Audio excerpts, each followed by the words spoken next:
So today I'm going to be sharing with you a tutorial for this beautiful table runner from the Open Gate Quilt box for May 2023.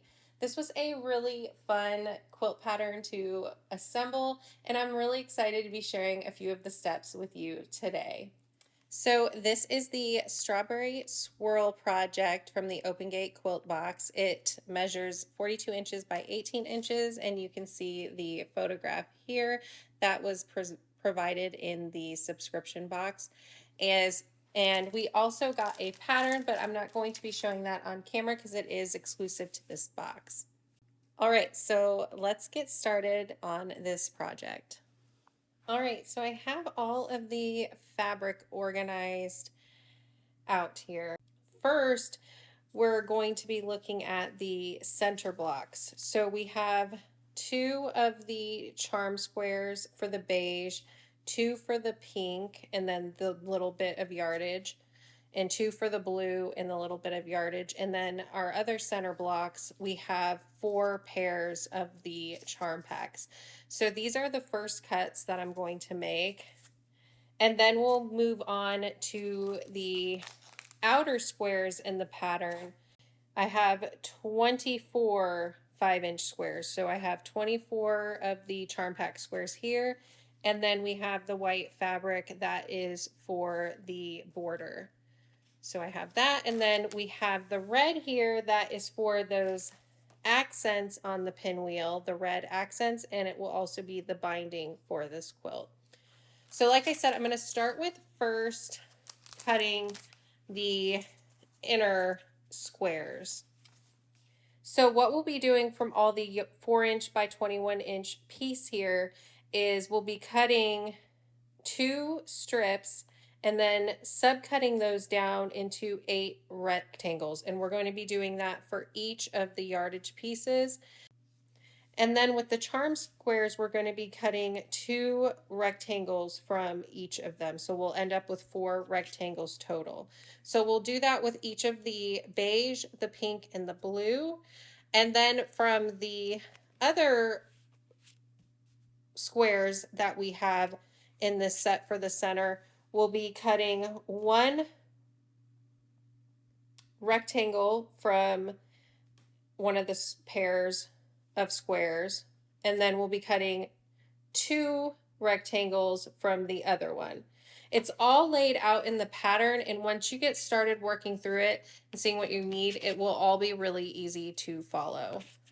So I'm going to cut these, and then we'll move on to the other pieces.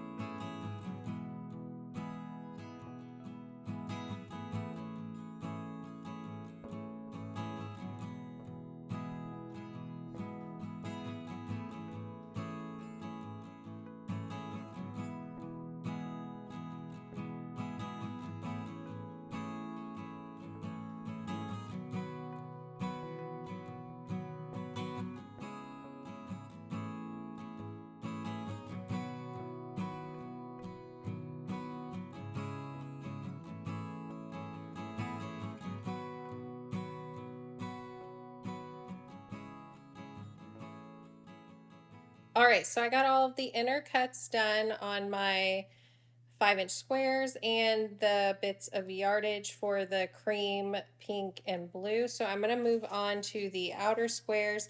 This will take a little bit longer because there is a lot more of them. And then I will be cutting the border. All right, I want to just share how I am cutting my inner squares. So I am stacking them up and making sure they're lined up pretty nicely. I don't really want to cut these one at a time, while you can definitely do that if you feel more comfortable. I'm only going to do maybe 5 tops. I just put a new blade in my rotary cutter, so it is nice and sharp. Now, what I'm doing is I'm going to trim off one side, and then I'm going to cut it down to the width these blocks need to be. Now, a rotating cutting mat, if you have one, would work really well here, but if you don't have one, just gently turn them. Try to keep them lined up. And then I cut my next cut. So the next one, I'll line up and cut. And then make sure the next one is the right size. So hopefully that helps you with trimming these up. I'm going to lay them in order because these blocks, you want them to be able to come back together with the same pattern. So I'm going to keep cutting mine and then we'll move on to the red fabric. All right, so now I have the red fabric in. From this, I'm going to be cutting the 56 tiny little squares and the strips for binding. So I'm going to start with the little squares first, and for that I'm going to be cutting 4 strips from this fabric and then subcutting those down into the squares. So I have the fabric folded in half, and then I have it folded over onto each other. So I'm going to be able to cut those 4 strips pretty fast. So just to let you know that while I said I'm cutting 4 strips, it's only going to look like I'm cutting 2.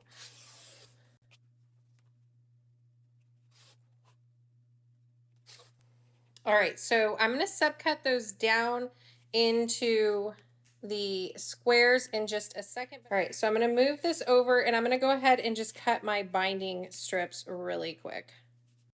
So I need 7 strips for the binding.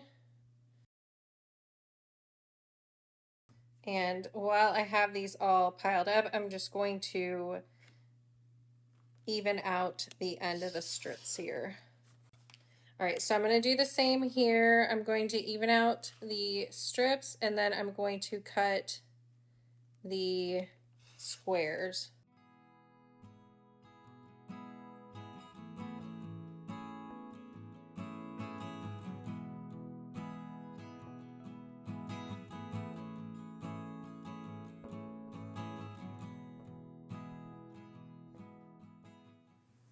All right, so I'm going to set my binding strips to the side along with the border strips. All right, so now that we have everything cut, we can start piecing the quilt. And to do that, we're going to take our little bitty red squares and we're going to mark them corner to corner. So you can either do that on all of your squares, you can mark them corner to corner. And then what you would do is take the square, and there is a diagram in the pattern to make sure you line it up right because you need to make sure you line it up right. You're going to put it on the left side of your corresponding rectangles, and the top of the diagonal line is going to be at the top left of the rectangle, and then it's going to go down to the bottom right. So you want to make sure it's lined up like that, and you'll sew right along the drawn line. You'll trim off a 1/4 inch away and then press the red square over so that you have that little cute accent on it. You're going to do that to all of those smaller rectangles that you have. Now, if you're like me and you're like, I don't know if I want to have to mark all of those little squares from corner to corner, you can use some diagonal seam tape. I put this diagonal seam tape on my sewing machine, and then I use that red line to be able to line up along the diagonal of those squares, and I use that to sew. One thing you'll want to make sure on that, because you don't have the marked line, is you might want to keep one that is sewn like this that you know is absolutely correct right next to you, so you make sure you are sewing it correctly. or you can keep the diagram from the pattern next to you and use that as a guide. But we need to get all of these sewn and trimmed and pressed, and then we will be well on our way to finishing up this quilt. All right, so I have my needle lined up with the drawn line, and you can see I already have the diagonal seam taped down, even though this square is marked. And the other corner is lined up with the red line on the seam tape. And then I would just sew across here. And you just want to keep an eye on that corner and make sure it stays lined up with the red line. All right, so now that I have one sewn like that, I'm actually, instead of chain piecing it, I'm going to cut it off there and use that as a guide to make sure that I sew them all correctly. So I'm going to put it right sides together. I'm going to put the corner up here by the needle and sew across.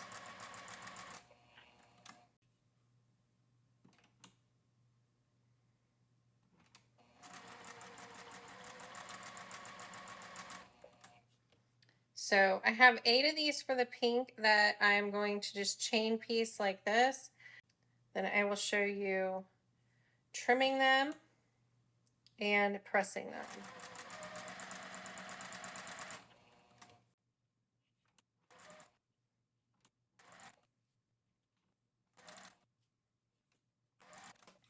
All right, I'm going to use my little thread cutter here to cut all these chain piece threads. All right, so we're just going to trim a 1/4 of an inch away from the stitch line. So on my ruler here, it's really handy. I have this yellow line across here, so I can just line that up with the stitches and trim. So I'm going to trim all of these, and remember, this is not all of our pieces that we have to sew this way. We have a bunch of them. I'm just going to show you how to prep these because it'll be the same way for all of them, and then you'll be able to easily get these all set up and ready for the next step.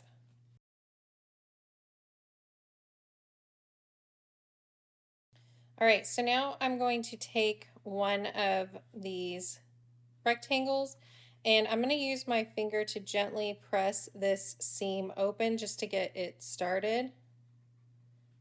And then I'm going to take my iron and add some heat. Now I'm just going to show a few of these and then I'm going to go over to my pressing station because I don't want to press for too long on this mat because it is on my cutting mat, but I've tested it before and it does just fine if I do just a few. I just can't press and press and press on it for a long time. So I'm going to do another one. So I'm just going to show you 2 because then I'll be able to show you how this block looks. So I have a nice flat seam, and what we're going to do is take this strip and a corresponding same pattern strip and apply it in the middle, and then we'll have the next strip on the bottom. So this is how all these center squares are going to be assembled. So all the ones that we did first that had the beige, the pink, and the blue, and then the 4 other pairs that we picked out. So these are all going to have one of these pinwheels. Well, it's going to turn into the pinwheel on the top and the bottom of the wider strip. So I'm going to sew this block and show you what it looks like. And then just so you can see how the outer blocks for this project will look, I'm going to take, so our single sets here, I'm going to take one of these and also show you how that will turn out. So we have the 2 pieces here, and we're going to We're going to attach one of the red squares to this block, and we're going to sew it the same way that we did the other ones. It's going to be sewn from corner to corner as well.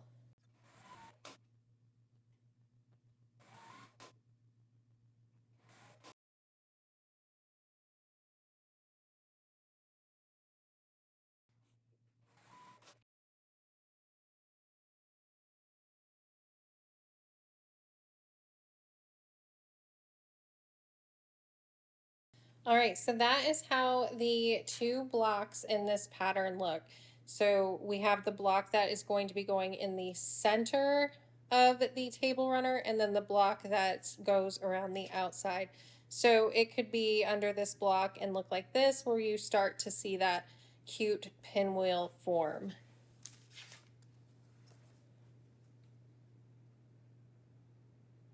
So I'm going to work through getting the rest of the blocks completed. I'm going to work in that same manner and bring all the blocks together, and we'll take a look at how the quilt comes together.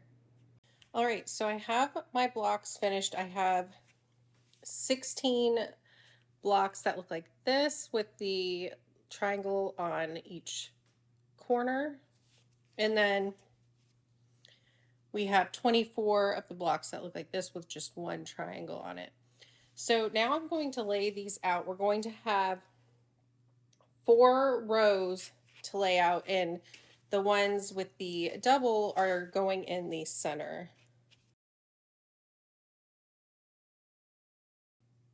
And we got to alternate them.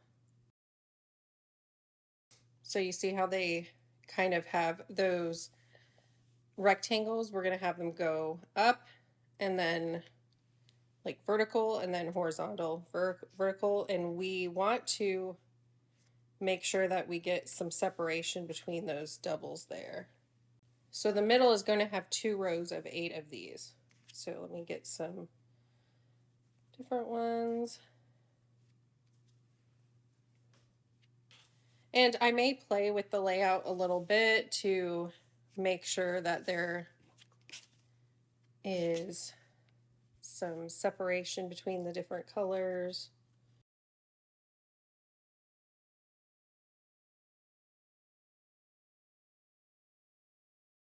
All right, so once we get the 2 rows of 8, I'm going to take my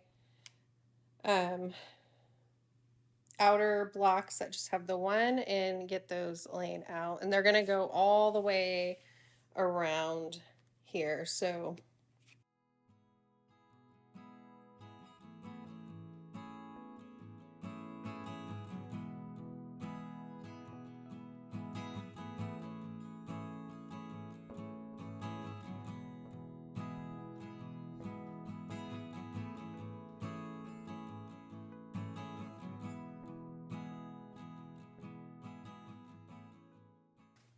all right, so I have the table runner laid out, and I want to point something out about 2 of the blocks. This one turned out okay, but this one I really should have thought about it more, but the red was so beautiful. I picked it out when I was picking out all the charm squares, and I had all these other ones still available because we had some leftovers, and one of them honestly should have gone into the quilt instead of this one because it blends in so much with the pinwheel and just stands out a lot.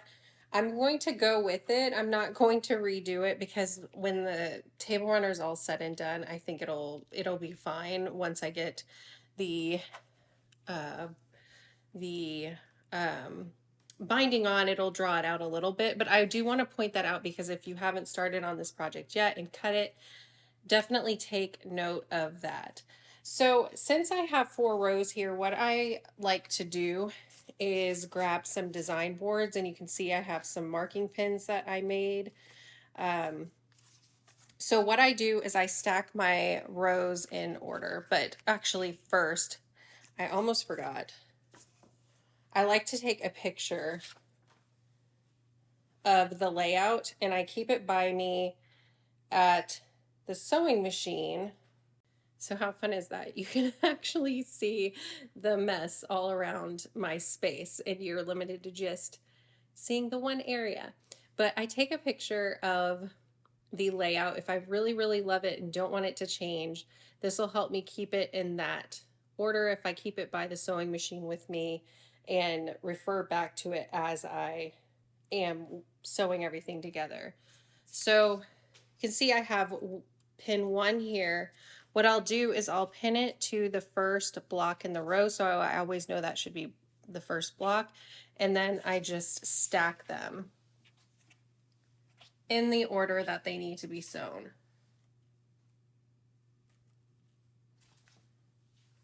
Then I will put them on the design board and get the second one. That way I can just sit over there by the sewing machine and sew, and I don't have to get up and down to get them all.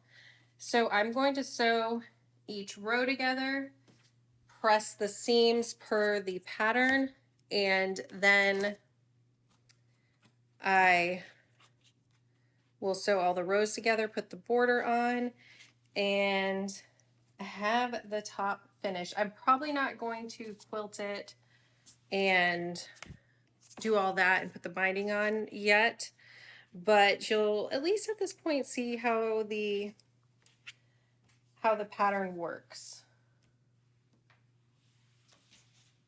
All right, so I'm gonna go over to the sewing machine, get these all sewn, get it all brought together, and I'll show you how the table runner turned out. All right, so here is the quilt all assembled. And you can see these two reds definitely stand out a lot. You can see on the photo that Monique provided, she did use some of those extra charm squares instead of the two I chose. She was very smart about what she chose for the project. Now, like I said, once I get the binding on, hopefully it'll draw away from the red a little bit, because if you remember, our binding is the same as the pinwheels, so definitely a brighter red. But if you haven't started your project yet, now you know to keep an eye out for those darker reds. I really loved the way they looked, so I wasn't thinking it through all the way. Overall, though, obviously I am really excited about how this quilt turned out. It is so pretty, and I'm definitely going to hold on to this pattern because I think if I added more blocks and rows, it would make a really cute baby quilt or throw quilt. I really love how this pattern turned out. And once I figured out all the cutting and layout and assembly, it really all made sense, and I really loved the pattern. It is really smart and was a lot of fun. All right, I hope you enjoy putting your strawberry swirl table runner together. And if you aren't subscribed to this box, I will put a link to the subscription box as well down in the description, because it is a really fun box to get each month. Thanks so much for watching, and I'll see you in the next video. Bye.